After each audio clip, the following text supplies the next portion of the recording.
Mustafa K.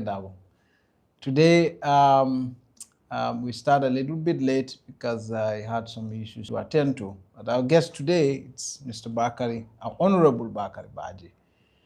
Honorable Bakary Badgie, welcome to the show. Thank you. Thank you so very much, Mr. Dabo, for inviting me to this show. And I truly appreciate it.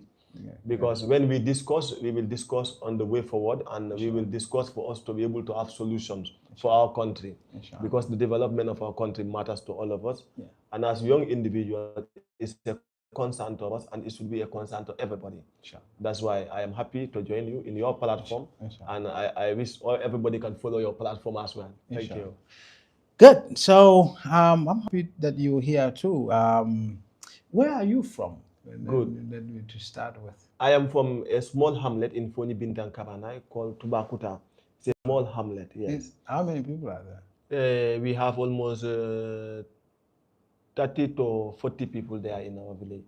30 to 40 people? Yes, it's just 3 compounds. 3 compounds? Yes, that's where I came from. I've never been there. I mean, I've been to, in Fonya, I've been to Kanilai. I went to Balen, Kappa. I went to Bujingai.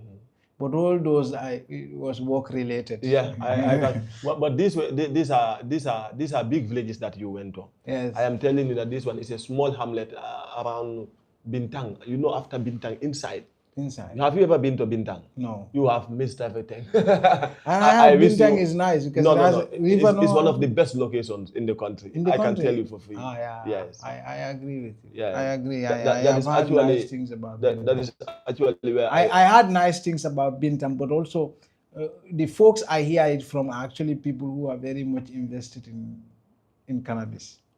I don't know whether it's a transit point, but anyway, we don't want to get arrested for that. But that is an allegation for my people. Anyway, so yeah, I mean, you were a teacher. Correct. Where were you taken before? I taught in Somita. I also taught in Jakwesibrik. I also taught in Bintang itself. I also taught in Sandu Misra. And Sandu? Yes, Sandu. That's in Sierra? Sierra, yes. Okay. I once also taught in Latiria. LBS, there in Latiria. Yeah. And I also taught at the Chow School of Excellence, is the basic cycle school that I was teaching English and literature here. Okay. Chow School of Excellence. Okay. I taught in places. I taught for a period of 10 years. 10 years? Yes. That's a long time. Yes, definitely. Good. So, and fast forward, I believe somewhere around 2021, or little or 2022, you launched into politics. Yes, correct. Okay. I started as a student politics when I was doing my HTC at the Gambia. You know that I did PTC and then went for HTC. Okay. So when I was doing my HTC program, then I said to myself... That's higher teacher certificate. Yes, that's higher Now it's advanced diploma? Advanced diploma. I actually did advanced diploma. Advanced diploma, yes. When I was doing it, it was advanced diploma. That was the time. So I said to myself, whatever I wanted to become was a scholar. I have never desired this life of politics, to be very, very honest with you. Whatever I wanted to become was a scholar. But then, at a point when I was doing my HTC program, I said to myself, if the sincere people are not there, if the honest people are not there in the political arena, and we expect to have only those that we call as evil, those that are very, very bad, and we know their attitude are not up to standard, to have them in the political, I should also be there in the political arena. So that is when I started as student politics. I was luckily elected as the education minister of the Students' Union. And the education minister of the Student Union at the Gambia College will automatically serve as the education minister of NOX, National Union for Gambia Students, which I also served later as the education and research minister of NOX. Okay. And so fast forward, you range into also national politics. National politics. Correct. Ran for National Assembly. Yes. Under the auspices of a group that was loosely called Noto Alliance. Correct. Essentially a group aligned with former President Jammeh. Very well. That felt that he was betrayed by the former APRC executive. Correct. Yes, I also joined. How did you come to join the Noto Alliance?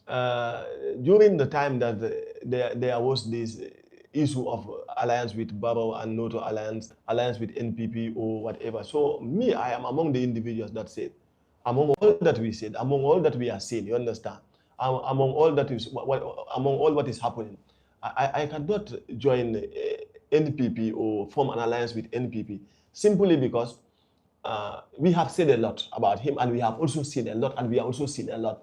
So I said he is not that kind of president that can represent our will, that can even represent us. You mean Barrow? Barrow, yes. President Barrow cannot represent our will and cannot represent us as a nation. And we have tested it before. Now, a period of 4 years passed at the time.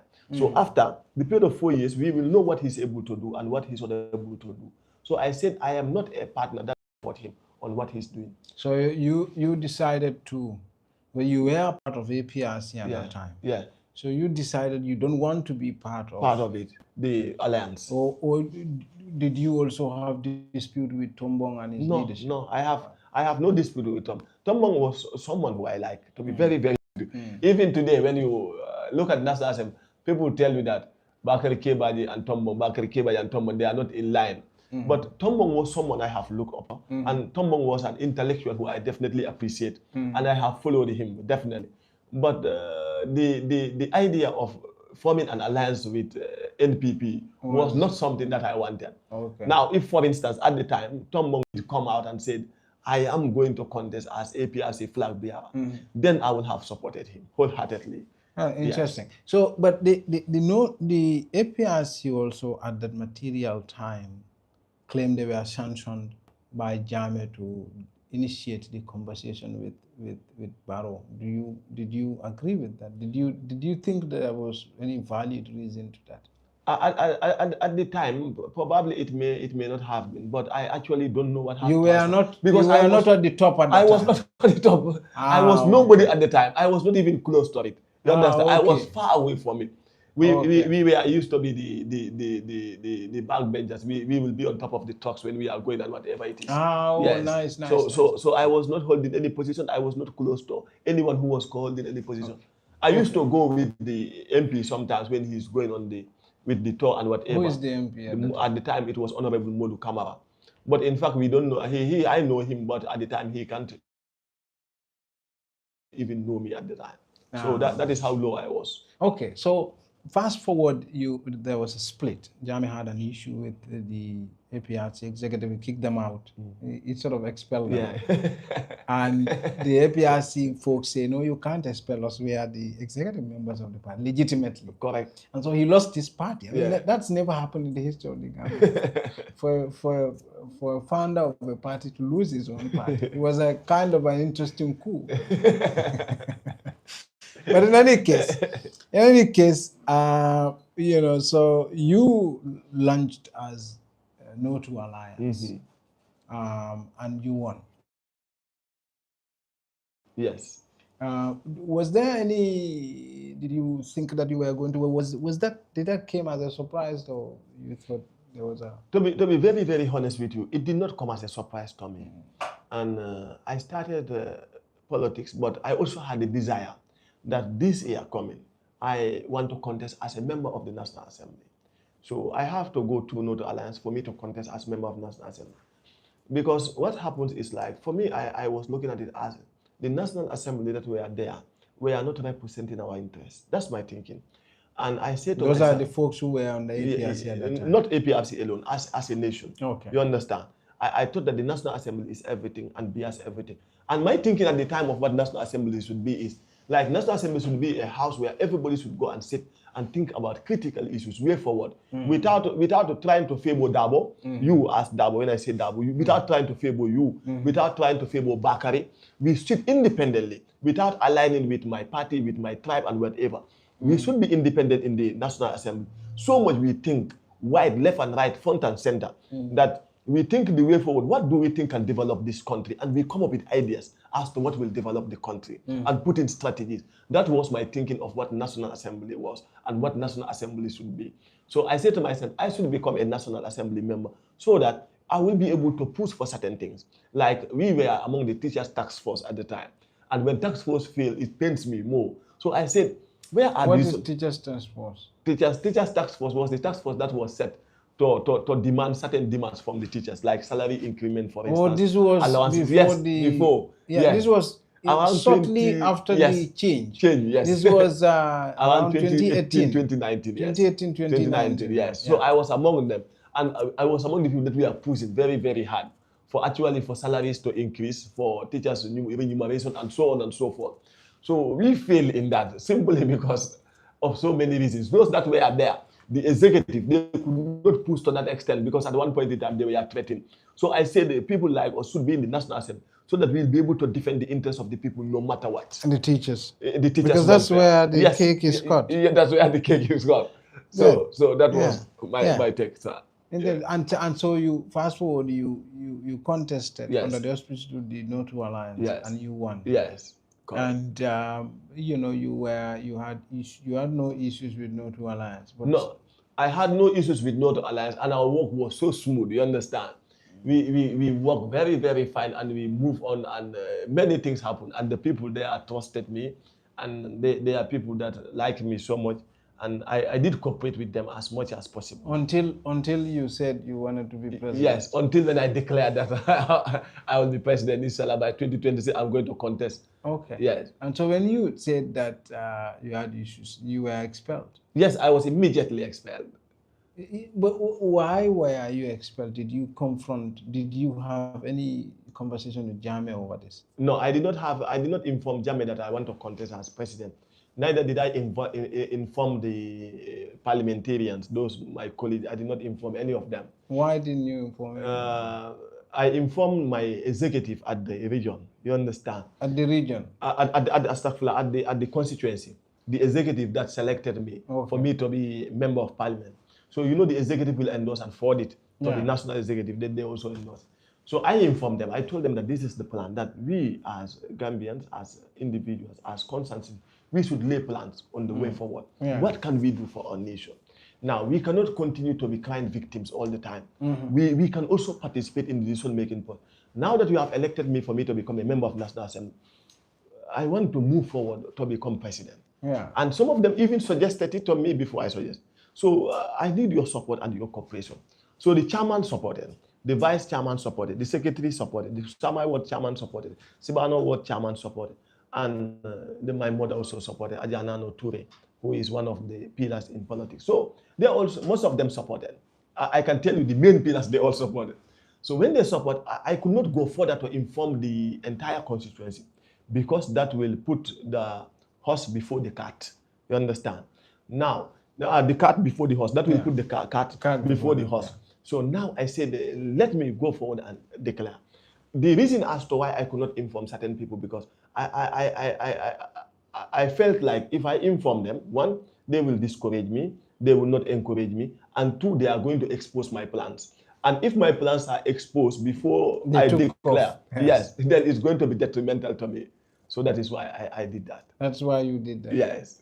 Interesting. So when you launched, Jammeh was furious. Yes. But what was the underlying reason for his anger? Like, why did he think you betrayed him? Do you think also it was because did he fund your election? The only thing that I was given from the party was $16,000 for everything for the party. Yeah. Now, most of the thing that we did, I did it because I was a teacher. I went and took loan. You understand? I took loan. I went to invest. It was a risk that I took. I went to invest, and some of the family members also supported contribution. And the executive at the time that I had in Fonibinta, we also put on contribution together, and we went out. So that's what we did. So why was he furious? Like, what was I actually don't know why he was so furious, but maybe because of the decision that I have taken to contest as president. But do you think that, wasn't it also a huge risk on your part to do it? Do you think Jammeh is still not very popular in your constituency? It was more than a risk that I can tell you for free. But it was calculated. This was a calculated risk. Okay. Now, I say to myself, in this kind of situation that I am going into, I may lose my seat as a member of parliament once I am not the president. You understand? Yes. But I also thought of greater than whatever I am going to do, who I am. I may lose everything. You understand? But Gambia continues to go forward. And Gambia is greater than anything. So I said to myself, what can I do? I calculated this risk. I said, if I want to contest as president, they will fire me. And if I am fired, I may lose my position in Fonibinda as an MP. Now, I am not a president and I am not an MP. So these are risks that are calculated. So I said, when I was going as a member of National Assembly, in fact, I took risks that if I am not member of parliament, I'll have to sit for 1 year. Yeah. You understand? And then my salaries also will not be coming. I have taken a loan. The loan, how will I service it at the time? So and again, if you contested, by the time you contesting the president, you would have also left your position. Yes, I left my position and said, you apply for leave of absence. Yeah. And leave of absence goes for 1 year, leave of absence. Now, I am no more a teacher. I have left, you understand? So I went for parliament. I don't know whether they will even select me from the first stage. Yeah. They would have dropped me. Yeah. I don't know even whether I'll reach election and the nomination also, they could have dropped me at any point in time. But I understand that life is about risks and it is not about me, it's about the nation. And in reality, I do not exist as a human being, but I exist within a country. Yeah. And that country is greater than me. Yeah. And many people fall, many people are not employed, but they are still alive. Many people are not paid a salary that is enslaving them, but they are still alive and they earn better than you and I. So that was my thinking. Secondly, now going forward to the reason as to why it was important for me to take this decision, because I went and down and what can the young people do for the country? What can we contribute towards our nation? And should we, the young, continue to cry and complain without taking actions, without taking risks? Now, if I risk and fail, then I fail. The nation does not fail. The nation goes forward. Now, I will also be able to reorient the people. But the risk is about me. So after declaring, at the time, most of the people called me, Bakary, decline. You must not go. I said, no, my life, let my life be taken. But this I've taken is irreversible, and I cannot revise it. So I went on. Now, most of the people that were against me are supporting me. And I can tell you... You mean in Fonyi? Yes. And I can tell you today... You think that... oh, okay. Yes, so, today, if election is to be held today as a member of parliament, it's automatic, inshallah, that I will be a member of parliament. That I can tell you. You will win. 100% I will win. Without even without Jammeh support? He will support me later, probably. But then, as I speak with you right now, with the support that I have, it's automatic, inshallah, that I am going to. But you don't have any fundamental issue with them. No. You just have a difference. Difference with them. That is difference of opinion. Yeah. That is. Yes. And he hasn't made it clear why he think you should not run for presidency. No. He said I have every right to run for presidency. He said you have yes, it. Yes. But what is his objection then? I mean, is it because he think that, okay, the presidency is kept for him and he has to come and become president again, and so you are encroaching on his territory. you are encroaching on my territory. Yeah, maybe that will be the more reason that I should have taken permission from him. And if I am not given permission, I should not go on my way. So you should have taken permission, but it's not that he's saying, okay, this is my territory, I'm still president. Because Jammeh says he's still president. Does it have more to do with that, or does it have more to do with the fact that you failed to take a permission? I could actually not know what was in his mind the time he was firing me. But did you listen? How did you know you were fired? The audio, based on the audio was around 16 or 17. I don't know how many minutes. Was it sent to you? Yes, it was sent to me. Somebody by himself? No. I don't have Jammeh's contact, and I'm not sure he have my contact as well. And we only communicated once, so that is it. But I did not have it. That was someone's phone that the call was made, and we spoke. And when we spoke, that was it. But then, what I'm telling you here is, I did not inform him. You understand? And sometimes, if someone who is under you fail to inform you on a matter, you may be offended. You understand? So that is the more reason. But I don't know actually the reason as to why he decided to fire me without engaging me. No. They could have talked to me. We could have discussed. But are you still in conversation with the other members? Yes, we have a very, very good relationship. Okay. Even said nobody among them said, I am going to support you. Okay. But we maintain the relationship. Because maybe they are scared. to confront Yes, Jammeh. correct. Or not to get expelled. Yes, not to get expelled, which is a very important point.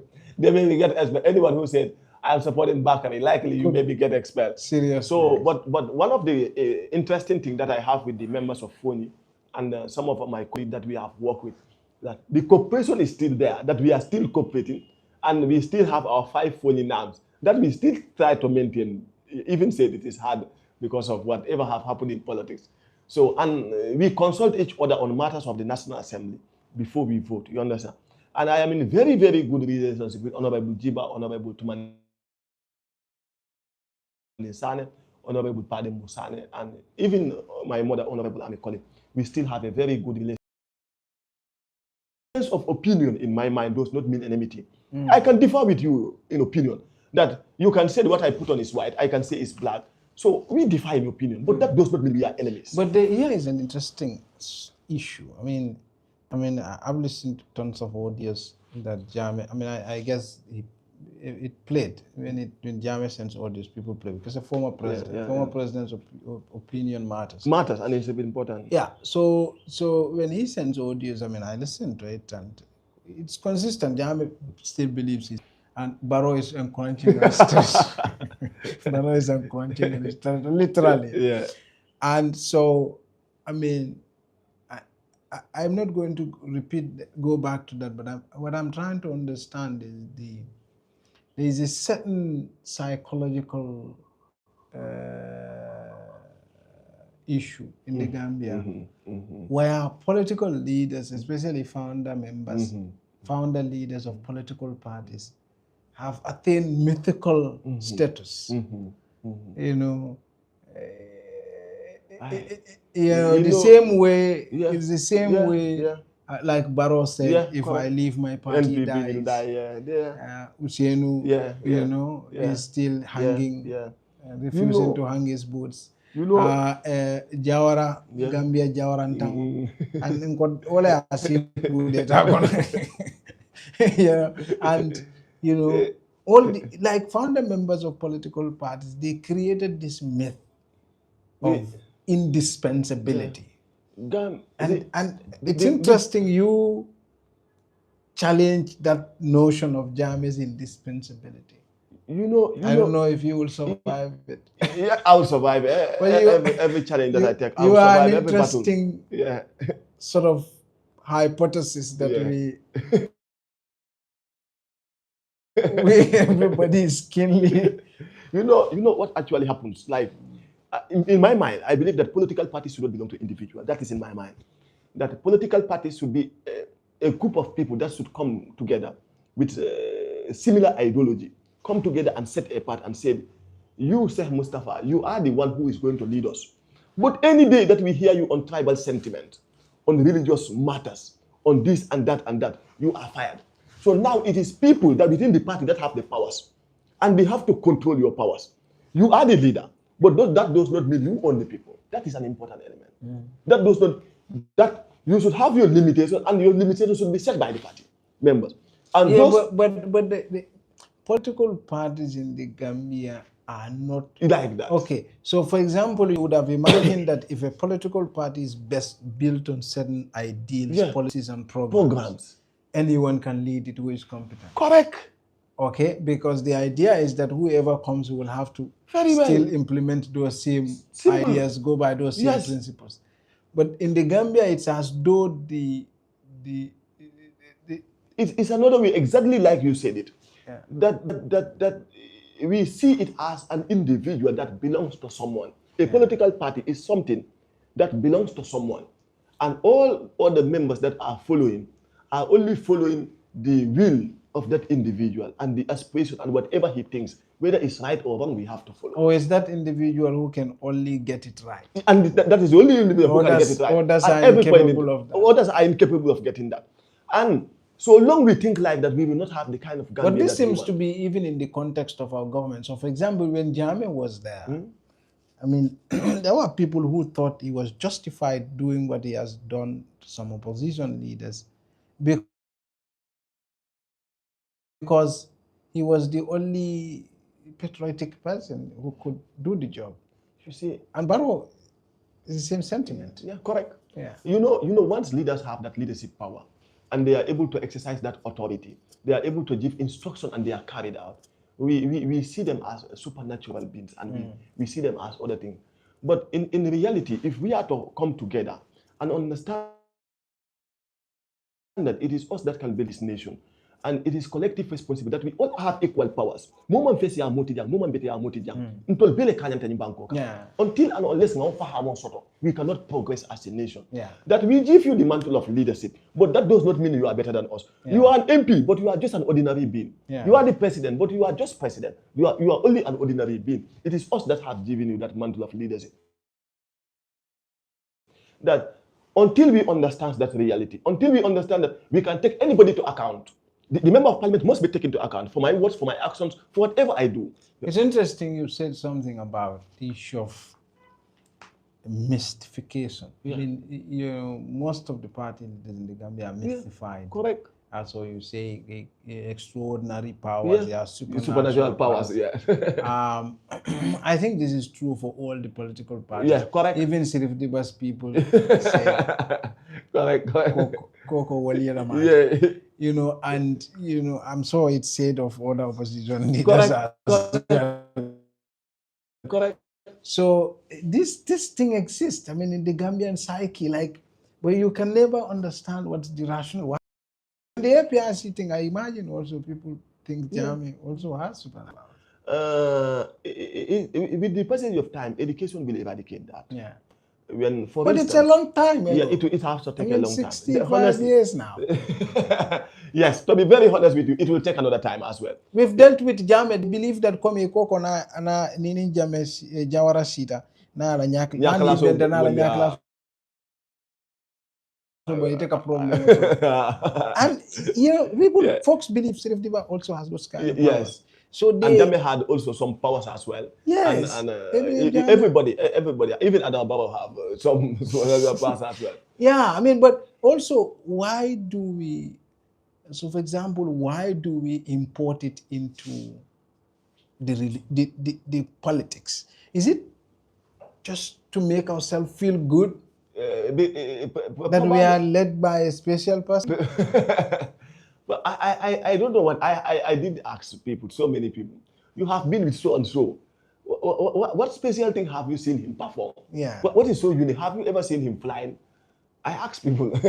Or have you ever seen him one day sit down and just listen him? One day he's here and jump, he's in America. I ask. And some of the response that I got are so very funny. But even if do they say yes? Some of the people try to beautify it and decorate it. Oh, okay. That yes, we have seen so and so happen. And there are miracles. There are miracles that they have performed. Okay, so even if they have performed miracles, as far as we are concerned, presidency Banku Nyatonkaya Kantia aye silo lel suto. Okay? So silo ibe nimo olta. Hani miracles perform is irrelevant. Yeah. No? Yalong, let me tell you one thing that is certain. Ning mansaya be mola. It is Allah weleka tolo. You understand? Then once that happens, that you are working under the authority of Allah as well.